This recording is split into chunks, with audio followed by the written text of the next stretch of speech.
بسم اللہ الرحمن الرحیم۔ ایک اس نے پوچھا تھا کہ کیا جماعت سے نماز پڑھنا واجب ہوتا ہے؟ جی ہاں، مردوں کے لیے واجب ہے جبکہ کوئی صحیح شرعی عذر نہ ہو، یعنی کوئی شخص جیسے بہت تیز بارش ہو رہی ہے، یا جیسے آج کل سیلاب کی صورتحال ہے، یا شدید قسم کی سردی ہے، یا کوئی آدمی بیمار ہے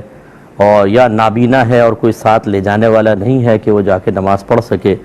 اسی طریقے سے اگر شدید بھوک لگ رہی ہے اور کھانا تیار ہے تو یہ کھانا بھی جماعت کے ترک کے لیے ایک شرعی عذر ہے۔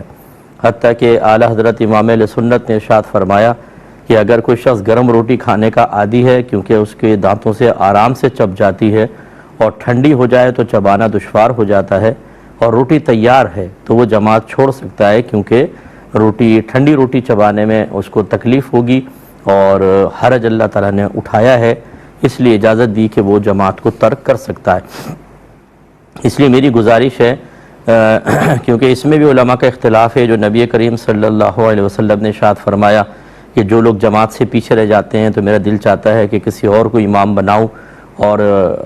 کسی کے ساتھ یہ حضرت بلال کا فرمایا کہ ان کے ساتھ لکڑیاں لے جاؤں، ان کے گھروں کو آگ لگا دوں۔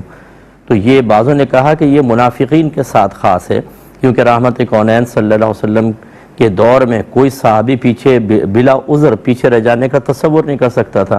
یہ منافقین تھے۔ اور بعض نے اس کو عمومی طور پہ رکھا ہے، اس لیے جماعت کے مسئلے کے اندر کافی اختلاف ہے۔ تو خلاصہ کلام یہ ہے کہ جو مقبول مرجوح قول ہے، پبلک کے درمیان پیش کرنے والا قول ہے، جس کو ہم اپنی فقہی اصطلاح میں مفتہ بہی قول کہتے ہیں، وہ یہی ہے کہ جماعت واجب عین ہے، یعنی ہر عاقل بالغ مرد کے اوپر جماعت واجب ہے بشرطے کہ کوئی عذر نہ ہو۔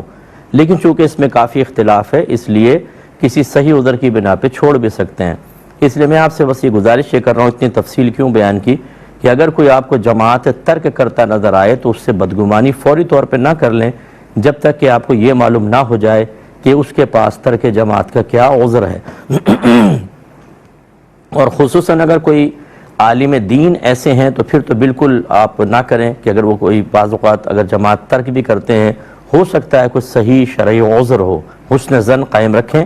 ہاں کوئی عادت بنا لے تو ایک الگ بات ہے کہ آپ تشفی کے لیے معلوم کر لیں، ورنہ کسی کے پاس صحیح عذر ہوگا، عالم اگر ہیں اور بعمل ہیں، تو تبھی وہ جماعت ترک کریں گے، اس کا خیال رکھیے۔